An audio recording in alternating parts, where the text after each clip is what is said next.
She was moments away from landing her dream job in New York when one phone call changed everything. She gave up her future to raise 3 orphan children that weren't even her own. 20 years later, on her 50th birthday, those same kids gave her a gift that brought her to her knees.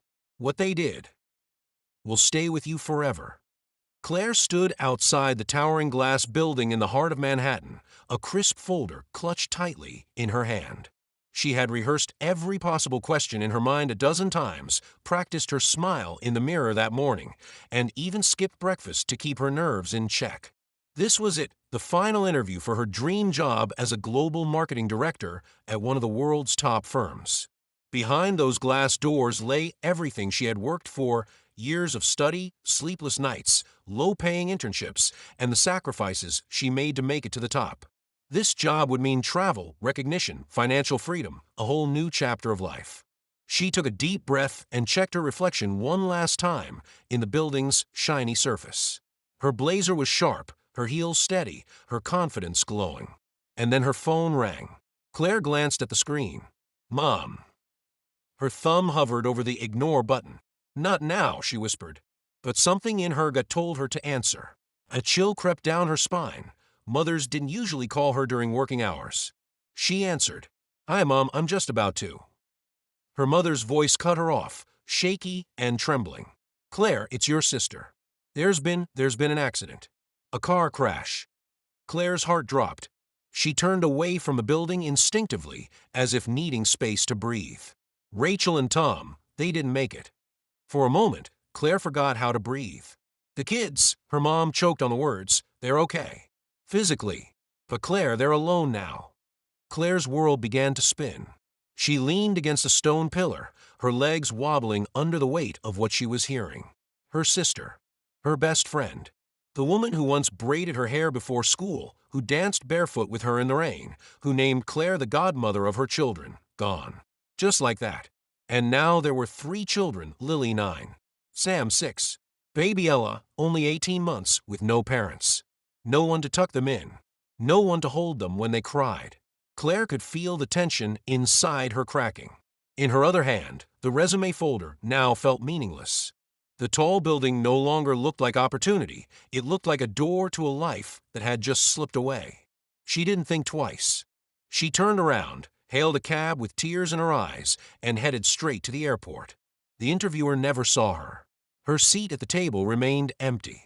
She flew back to the small town she had once vowed to leave behind, the one she thought she had outgrown, not as a career woman, but as an emergency mother to 3 children who had just lost their entire world.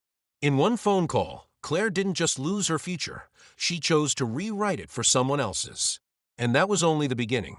Claire's high-rise dreams quickly dissolved into the quiet chaos of everyday life, but not the life she had planned. Gone were the sleek pantsuits, networking brunches, and business-class flights she once imagined. Instead, her mornings began with spilled cereal missing socks and a baby tugging at her sweater, while 2 other children argued over who got the blue lunchbox. At just 29 years old, Claire was now a full-time guardian to 3 grieving children who needed more than meals and clean clothes. They needed comfort, reassurance, and love, the kind that wraps around you even when the world has fallen apart. She traded conference calls for parent-teacher meetings. PowerPoint presentations were replaced by bedtime stories and multiplication tables. Her days were a blur of wiping noses, calming tantrums, and running between daycare, school drop-offs, and grocery store aisles. She wasn't their mother, but she was all they had. People around town called her brave. They praised her sacrifice at church, brought casseroles for the first few weeks, and occasionally offered babysitting help. But what they didn't see were the nights Claire would finally sit down on the edge of her bed, exhausted, overwhelmed, and cry silently into her pillow, not wanting the children to hear. No one saw how she spent hours figuring out how to stretch her savings to cover rent, diapers, and school supplies. How she secretly sold her designer handbags and jewelry, once symbols of her corporate ambition, to pay for a second-hand crib and used minivan. Her friends from college posted vacation photos from Italy and Dubai, smiling with champagne and sun-kissed faces.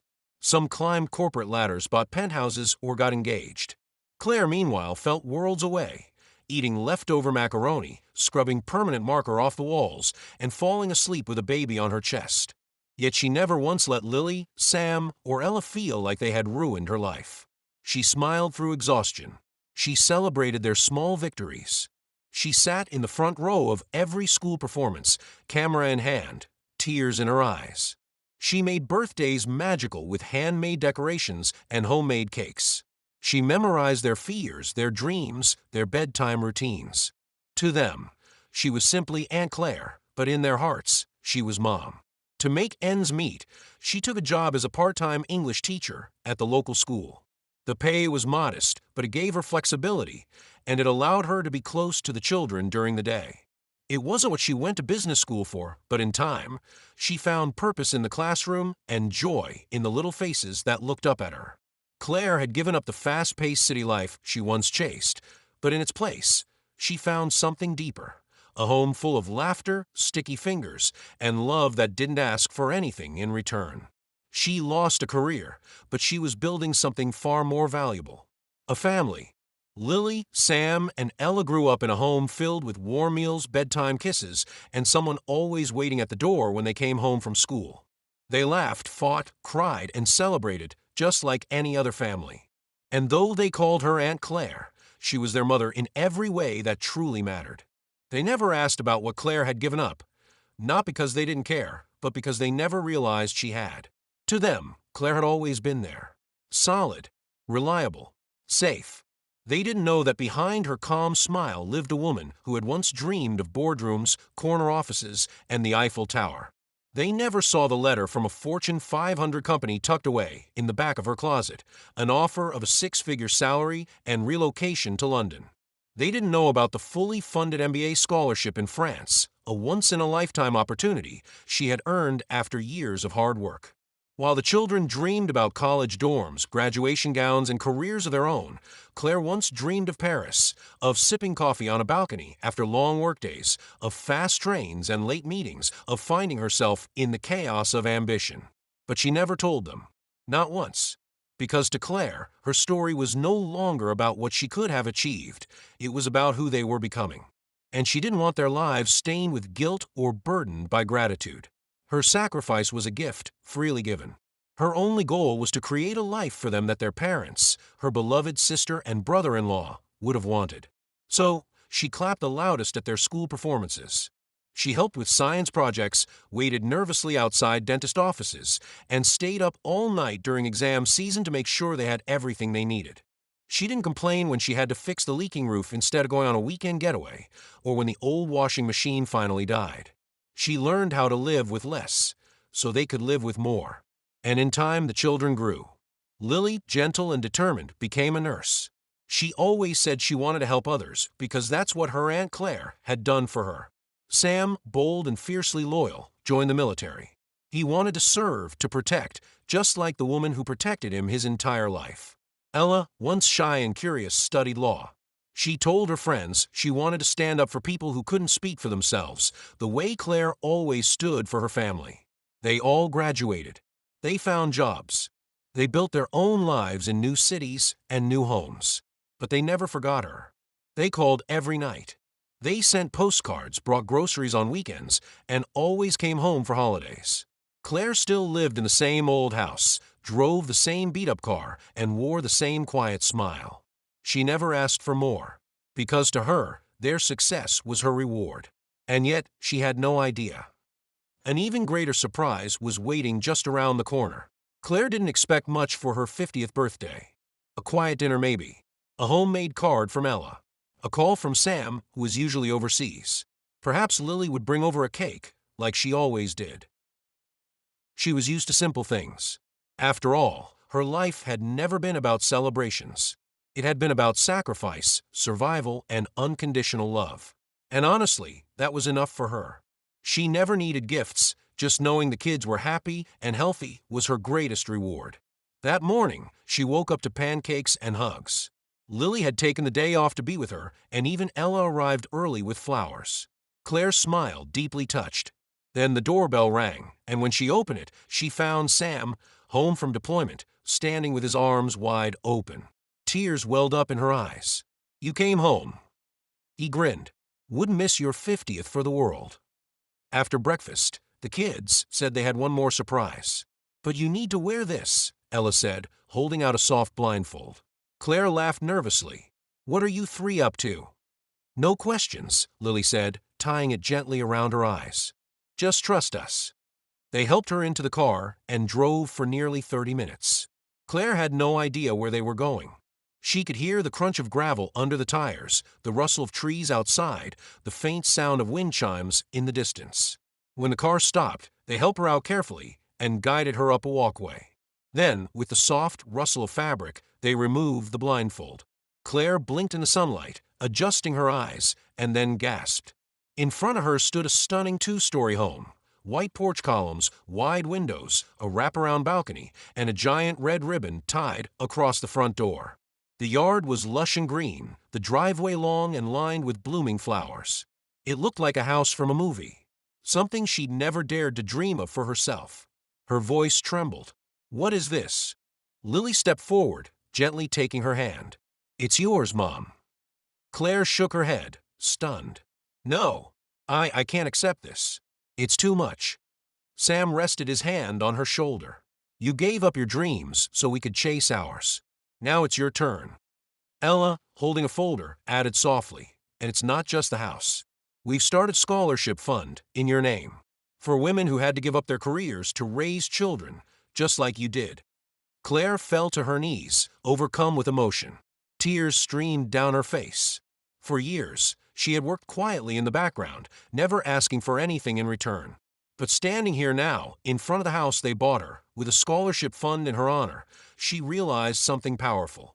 Her sacrifices hadn't gone unnoticed. They had planted seeds that blossomed into something beautiful. Not just in the form of a home, but in the hearts of the children she raised as her own.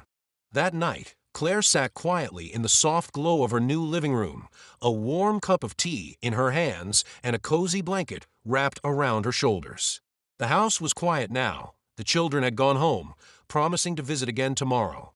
She looked around the room, slowly taking it all in. The walls were covered in framed photographs, not of board meetings or business trips, but of birthdays, graduations, first steps, and family vacations. Smiling faces, messy cakes, tiny handprints in paint. Every photo whispered story, a moment, a memory. It wasn't the life she had planned. She had never made it to that glass-walled boardroom overlooking the city skyline. She had never attended that MBA program in Paris. She didn't become the powerful executive she once dreamed of. But as she stared at those walls, at the joy, the growth, the life she had helped nurture, she realized something far greater. She had raised 3 extraordinary human beings. Lily, saving lives in the hospital. Sam, serving his country with pride. Ella, standing up in courtrooms to fight for justice. And now, they had honored her in a way she never expected. The beautiful home was one thing, but what truly touched her soul was the scholarship, the Claire Foster Foundation. Her name, not on a corporate plaque, but on something that would change lives. A fund dedicated to helping women who, like her, had to choose family over career, women who often went unnoticed, uncelebrated, forgotten by the world. But not anymore. Through this foundation, hundreds of young women across the country would receive the education, the opportunity, and the support Claire once gave up for others. Her sacrifice hadn't just been remembered, it had been transformed into something eternal. Tears filled her eyes, but this time they weren't from pain or loss, they were from pride. From the deep, quiet joy of knowing she had lived a life that mattered. Because what she built wasn't measured in promotions or paychecks, it was measured in hearts healed, lives raised, and love returned. Her story wasn't about giving up, it was about giving more. More patience, more courage, more love than she ever thought possible. And the world had noticed. As she looked out the window at the moonlight bathing her new front yard, she smiled softly to herself. Claire Foster may not have achieved the life she had once imagined, but she had lived a life worth remembering. A life that proved something powerful. Sometimes the life we didn't plan becomes the legacy we're most proud of. Because when love is given without condition, without keeping score, it never disappears. It circles back. It grows. And when it does, it builds something eternal. Even if it takes 20 years. Claire's story is a reminder that true love and sacrifice never go unnoticed. They come back, sometimes in the most beautiful ways. If this story touched your heart, don't forget to like this video, share it with someone you care about, and subscribe to our channel for more real-life stories that inspire and heal. Movie camera, turn on the notification bell so you never miss a story that could change someone's day or even their life. Thank you for watching.